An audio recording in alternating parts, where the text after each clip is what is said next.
Hello everyone, Chaos Vantage 3.0 comes with a redesigned UI, new welcome screen, resizable panels, and a dedicated toolbar with the most essential features. The first major feature is support for USD files. I'm going to drag and drop a model. That's a model of a cat. There we go. And you can see the hierarchy and the lights have been imported. So I'm going to disable the light and adjust the position of the cat.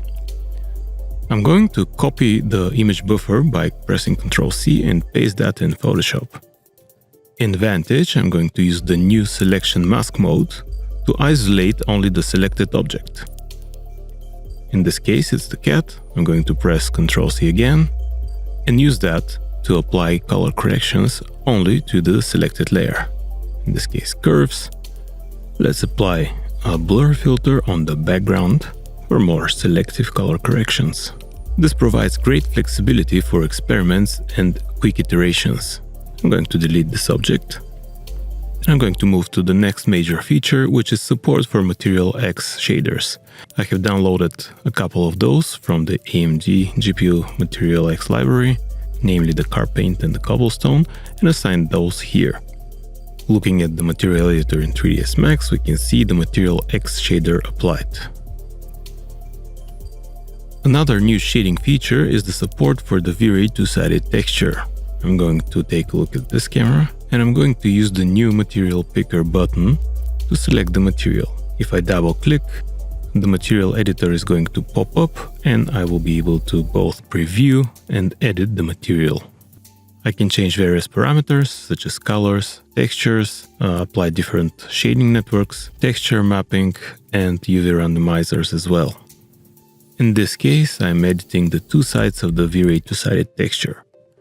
For better organization, there is a filter for newly created or edited materials in Vantage, and there is also the ability to revert the changes. We've also extended the support for the multi-subtexture using the probabilities for the individual textures, as can be seen from the material editor here.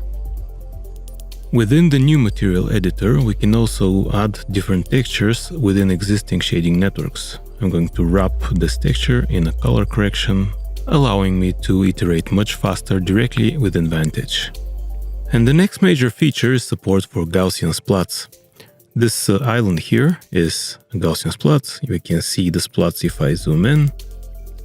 And this is a regular object that can be transformed and be used as a very quick way to populate your scene or background with trained Gaussian splats.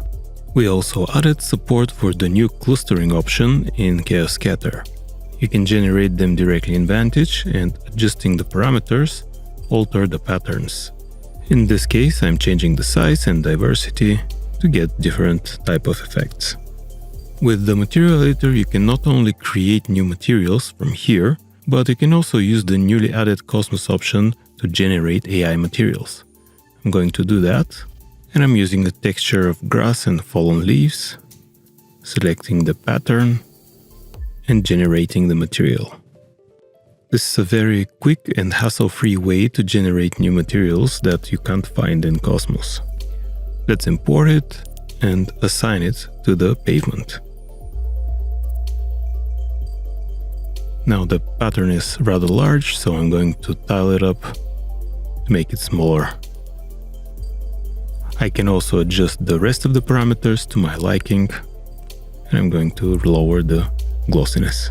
Another highly requested feature was the ability to offset in position animated objects, like this boat here. It has animation, and I will change its position so it better fits my composition. The animation will be played back with offset from there. You can probably see the clouds on top of the trees, and I'm going to zoom in on the fireplace as well. Both are using volumetric caches simulated in Phoenix and are rendered now in Vantage in real time. Here are the clouds. I can change their parameters, like changing the color or their density. Supported file formats are the Phoenix Cache Aura files, but also the OpenVDB file format. Being transformable objects, this allows you to have greater flexibility and better quality in your real-time experiences. And the final feature for this video is going to be the night sky support. It has separate controls for moon, stars and Milky Way. To use it, make sure you select the PRG Clear Sky, and let's have a look at the parameters. I can adjust separately the moon, the stars and the Milky Way, and there are different artistic parameters to create exactly the look you're going for. Adjusting the illumination of the moon also affects the scene. You can also exaggerate the moon's size, illumination and so on. The stars, it's located in the sky texture, and there are various parameters to make them more pronounced or with more variation. You can now try all the exciting features in Chaos Vantage 3. Thanks for watching and take care.